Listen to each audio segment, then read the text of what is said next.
RSS ने 100 वर्षों में एक भी महिला प्रमुख नहीं बनाया आरएसएस का। वो पार्टी जिसकी मातृ संस्था आरएसएस में महिलाओं का प्रवेश कि पहले जनगणना होगी, जनगणना के बाद डिलिमिटेशन होगा, डिलिमिटेशन के बाद आरक्षण होगा। यह किसने लिखा था? 2023 में महामानव आदरणीय नरेंद्र मोदी जी, उन्होंने लिखा था, हमने नहीं लिखा था।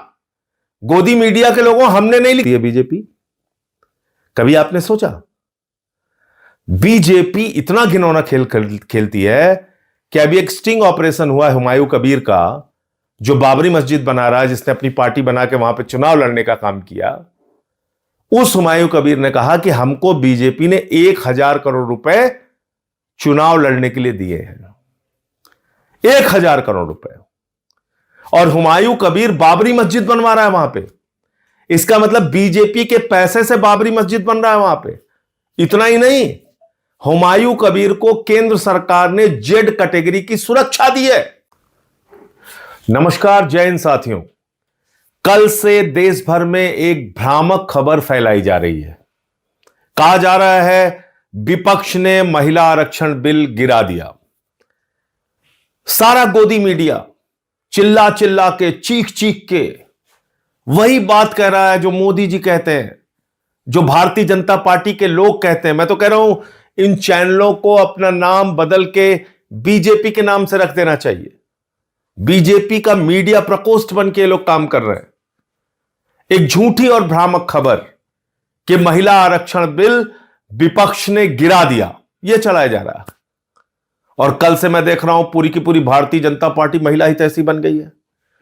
वो पार्टी जिसकी मातृ संस्था आरएसएस ने 100 वर्षों में एक भी महिला प्रमुख नहीं बनाया आरएसएस का। वो पार्टी जिसकी मातृ संस्था आरएसएस में महिलाओं का प्रवेश वर्जित है। वो भारतीय जनता पार्टी और जनसंघ जिसका आज तक कोई भी अध्यक्ष महिला नहीं हुआ। वो पार्टी, वो बीजेपी जो मणिपुर पे खामोश रहती है, हाथरस पे खामोश रहती है, अंकिता भंडारी के मामले में खामोश रहती है, जो बलात्कारियों को संरक्षण देने का काम करती है, वो कल से महिला हितैषी बन गई है। और मैं देख रहा हूं कि पूरी की पूरी गोदी मीडिया उनके पक्ष में खड़ी है। पहली चीज तो मैं देश के लोगों को स्पष्ट तौर पे कहना चाहता हूं कि महिला आरक्षण बिल 2023 में जो पास हुआ था वो देश भर में लागू हो चुका है। यह उसका नोटिफिकेशन है।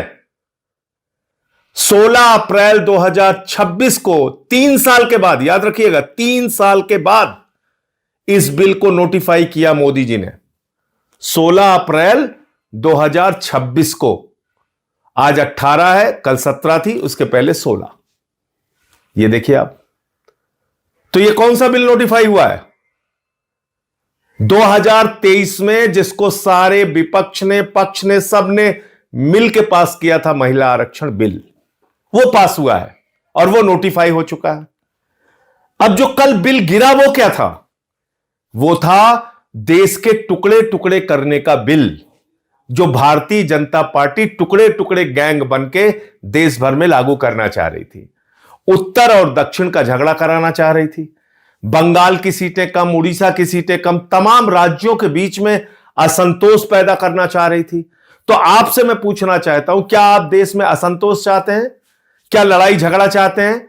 क्या भारतीय झगड़ा पार्टी जो चाहती है कि साउथ और नॉर्थ के बीच में झगड़े शुरू हो जाए, क्या इससे आप भी सहमत हैं? कोई नहीं सहमत हो सकता। जो भी सच्चा हिंदुस्तानी होगा वो देश में शांति चाहेगा। और इसलिए सारे विपक्ष ने ये डिलिमिटेशन का बिल, ये महिला आरक्षण बिल की आड़ में जो एक घिनौना खेल खेलने की कोशिश भारतीय जनता पार्टी कर रही थी, वो संशोधन गिराने का काम किया है। वो संविधान का संशोधन गिराने का काम किया है। 23 का पास हुआ महिला आरक्षण बिल आज भी लागू है, उसमें कहीं कोई परिवर्तन नहीं हुआ है। अब वो क्या था ये भी आप सुन लीजिए। महामानव ने 2023 में जो महिला आरक्षण बिल पास किया था, उसमें उन्होंने लिखा था कि पहले जनगणना होगी, जनगणना के बाद डिलिमिटेशन होगा, डिलिमिटेशन के बाद आरक्षण होगा। यह किसने लिखा था?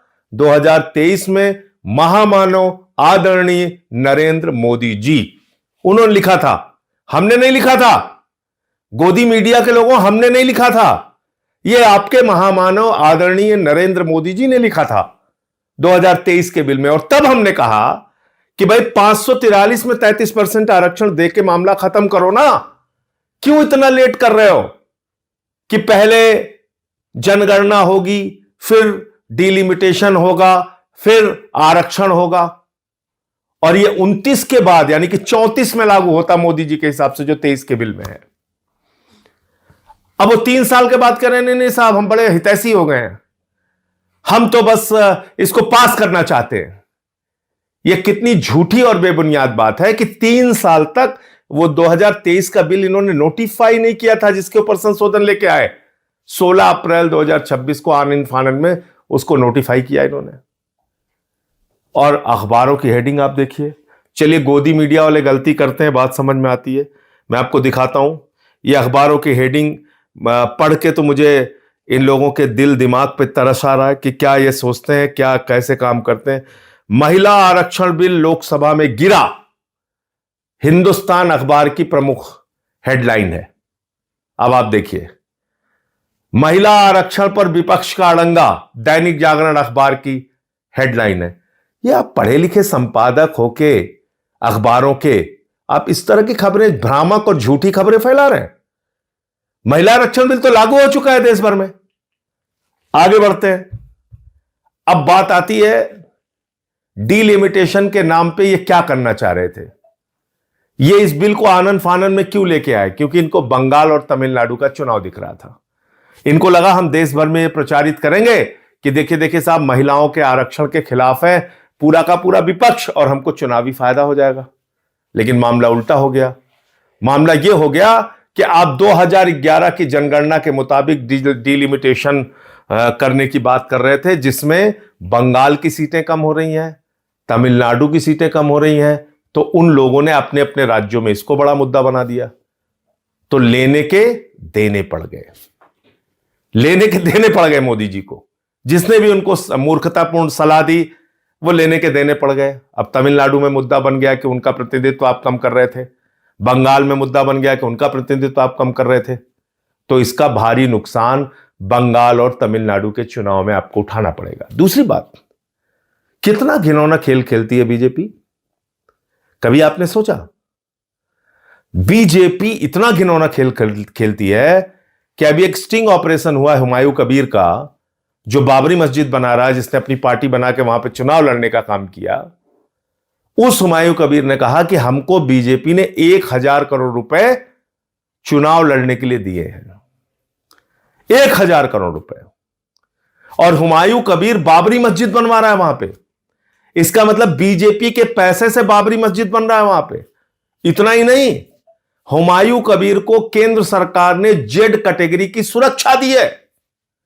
जो व्यक्ति बाबरी मस्जिद बनवा रहा है उसको मोदी ने जेड कैटेगरी की सुरक्षा क्यों दी है? क्या इतना नहीं सोच पा रहे हैं आप लोग? क्या इतनी आंखों पे पट्टी बांध ली आप लोगों ने कि कितना घिनौना खेल खेलती है बीजेपी? इसलिए इन लोगों से सावधान रहिए। और मैं फिर दोहराना चाहता हूं, महिला आरक्षण बिल 2023 में जो पास हुआ था वो लागू हो चुका है।